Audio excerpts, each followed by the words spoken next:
Dernière session juste avant Noël au Parlement européen, session du 12 au 15 décembre 2016. Dans une ambiance extrêmement difficile, de violence,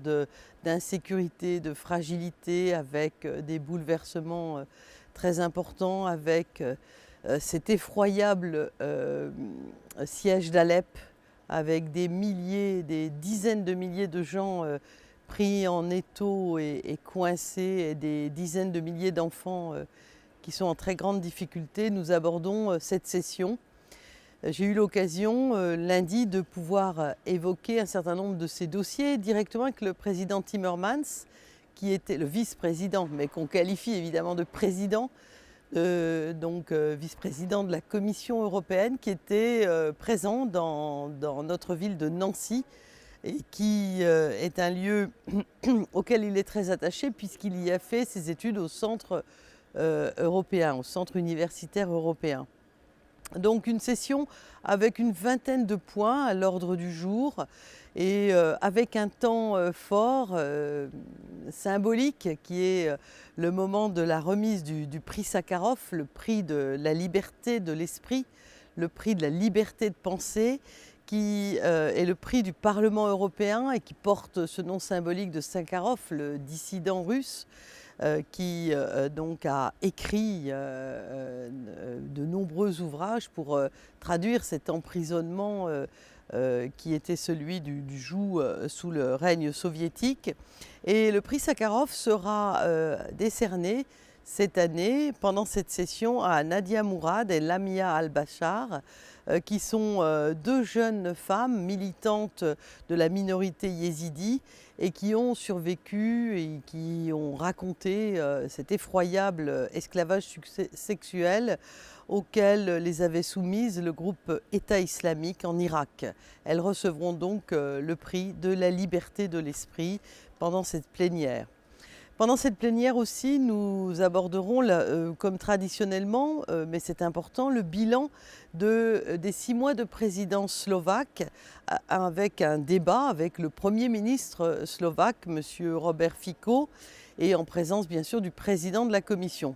Ce sera certainement intéressant d'entendre la façon dont la présidence évoquera à la fois ses faiblesses et aussi ses réussites pendant ces 6 mois de présidence. Nous aborderons aussi une thématique qui est extrêmement importante, stratégique et en même temps très délicate, qui est celle qui porte sur la discussion de la manière d'envisager que cesse la haine à l'égard des migrants et à l'égard des réfugiés. C'est dire combien ce problème est important dans l'espace européen, puisqu'il va constituer un sujet de débat et de décision. On parlera aussi dans le domaine des libertés, des mécanismes de suspension de visa à travers l'accord qui sera soumis au vote, l'accord obtenu avec le Conseil, après beaucoup de discussions dans ma commission parlementaire sur la possibilité de réintroduire des obligations de visa quand les circonstances le prévoient, évidemment, donc en cas d'afflux et de difficultés. On travaillera aussi, toujours en matière de visa, la condition absolue de réciprocité en ce qui concerne les visas donc accordés aux Américains, l'exemption des visas accordés aux citoyens américains pour circuler sur l'espace européen, que l'on risque de dénoncer et de suspendre dans la mesure où les Américains n'accordent pas l'exemption de visa à tous les citoyens européens. Donc on va faire sans doute un bras de fer avec les États-Unis à ce sujet-là. On parlera bien sûr aussi Brexit, migration, sécurité, Russie, et également investissement dans un débat en préparation du sommet du Conseil européen des dirigeants de l'Union européenne qui se déroulera le 15 décembre et qui pose beaucoup de questions donc de politique étrangère et de liens sur les sujets entre les États en ce qui concerne la sécurité dans l'espace européen. On parlera, et je m'en réjouis, de l'Union de l'énergie avec un débat de fond sur l'énergie propre. On parlera également transport, puisque nous nous prononcerons sur les règles visant à développer le transport ferroviaire. Donc c'est un élément extrêmement évidemment important. Et on parlera, dans la même veine, du dossier des ports européens pour clarifier le dispositif des redevances des utilisateurs et des subventions publiques dans les ports européens.